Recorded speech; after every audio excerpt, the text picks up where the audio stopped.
give up ویل کېږي دوستانو امید له لاسه ورکول یا هار منل. د مثال په ډول که چیرې یو کس اګزام ورکوي او هغه په هغه اګزام کې ناکام شي نو هغه خپل امید له لاسه ورکوي، هار مني.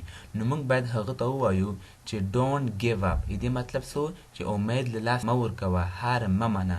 نو دا یو ډېر مهم لغت دی، دا باید تاسو په خپل روزمره انګلیسي کې استعمال.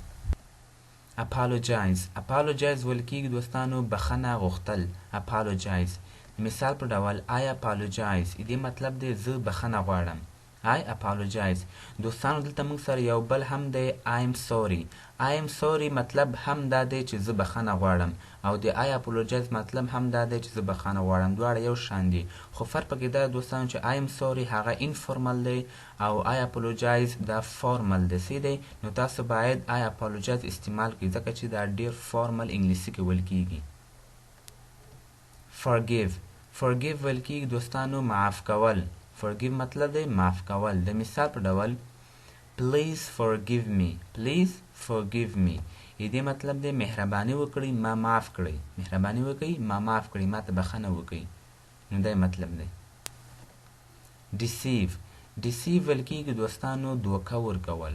deceive مطلب دی دوکه ورکول. د مثال په ډول they were planning to deceive me. دې مطلب دی دوی ماته د دوکې راکولو سوچ کولو. so they were planning دوی مطلب پلان یې کوو، سوچ یې کوو. to deceive me چې ماته دوکه راکړي. صحیح ده؟ او داسې هم ویلی سي چې he deceived me هغه ماته دوکه راکړه. second form استعمال کړئ، اخري کې ډي سره اضافه کېږي deceive سره.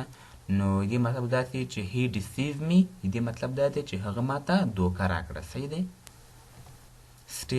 still مطلب دی دوستانو تر اوسه پورې. still مطلب دی تر اوسه پورې. د مثال په ډول do you still love her. دې مطلب دی آیا ته تر اوسه پورې له هغې سره مینه کوې.